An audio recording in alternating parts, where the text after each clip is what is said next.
Bom, e agora a gente vai entrar em algumas coisas um pouco mais práticas, tá? A gente já falou bastante coisa ali do que vai mudar e do que já está acontecendo, mas a ideia agora é apresentar alguns exemplos e falar também de um assunto que em dado momento pode ser subestimado. Vamos então falar sobre Prompt Engineering. Então, pessoal, existe fundamento, existe conceitos claros para que a gente consiga trabalhar com Prompt Engineering, não só com Prompt Engineering, mas com Context Engineering também, e muita gente se perde neste assunto. E agora eu vou mostrar para vocês algumas questões que eu acho que é bem importante que vocês poderão utilizar a partir de agora já para fazer o uso aí no dia a dia, nas tarefas de vocês e tudo mais, tá?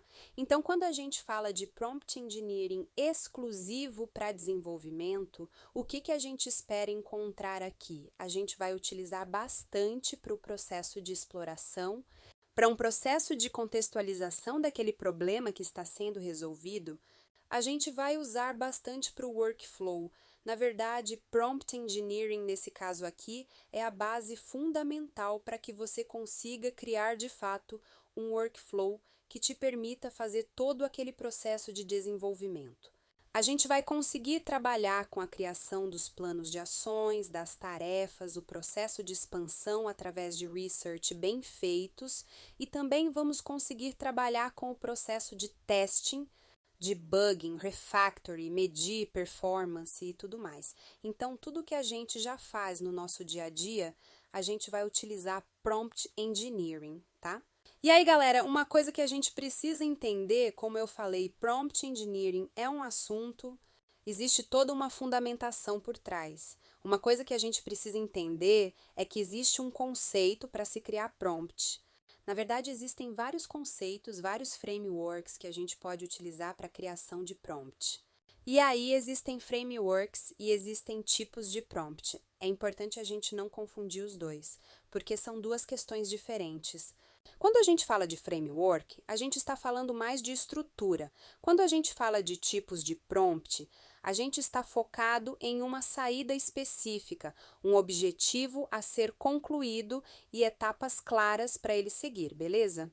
Mas de forma geral, se eu pudesse compilar para vocês, seria o seguinte: um framework padrão ouro, vamos dizer assim, que vocês podem começar a usar a partir de agora para criar um bom prompt, independente de qual tipo você for utilizar, e o tipo a gente vai ver daqui a pouco, você precisa basicamente de 3 itens que são fundação, tipo de entrada e saída e guardrails, que vai definir a qualidade, tá? Então, primeira coisa que um bom prompt que a gente considera aí regra de ouro, vamos dizer assim, precisa ter.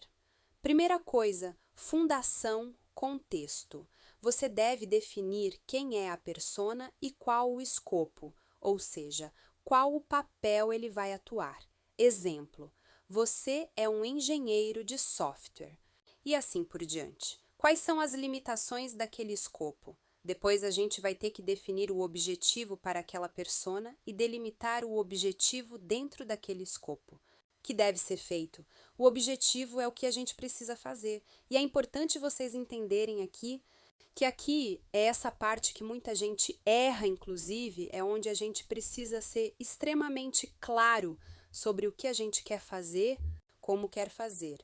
Por fim, a gente tem que ir na parte de entrada e saída e começar a fornecer entradas separadas e mínimas, ou seja, dados para que ele consiga entender o que a gente quer. Por exemplo, geralmente a gente pede para que seja sem ruído, sem duplicação, sem nada supérfluo.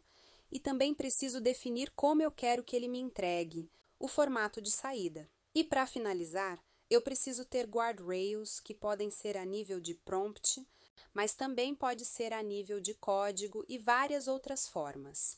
Eu tenho que ter ali critérios claros de como eu quero receber a minha saída, a minha resposta. então eu tenho que ter esse critério muito bem definido. A partir disso, depois que eu montei essa base inicial, o 6 e o 7, eles são opcionais, mas muito bons de ter. Por quê? Porque aqui a gente vai tratar possíveis ambiguidades e possíveis erros. Isso aqui você vai achar quando você executar pela primeira vez, e aí você vai cada vez mais delimitando o seu escopo e criando ali critérios claros de aceite para o seu prompt. E por fim, a gente também tem que ter a inibição de determinadas ações. Então eu tenho que incluir uma lista de proibições, caso necessário, fechado? No final das contas, se eu sigo esse tipo de framework aqui para montar o meu prompt, independente de qual tipo ele seja, a sua saída tende a ser muito mais efetiva, beleza? E aí, para finalizar, coloquei aqui: o prompt preciso, ele tende a ter uma saída bem consistente, inclusive quando se varia o modelo. A gente sabe que, óbvio, modelos vão tender a dar respostas diferentes, mas quando a gente consegue chegar num prompt bacana, a gente tem respostas, não vou falar em variantes, mas quase invariantes, seguindo ali o que de fato a gente quer, bem consistente. Falamos um pouco do que a gente precisa ter a nível de conhecimento para montar um prompt agora. Eu vou falar um pouco sobre os tipos de prompt que nós temos dentro do contexto aí de prompt engineering, tá?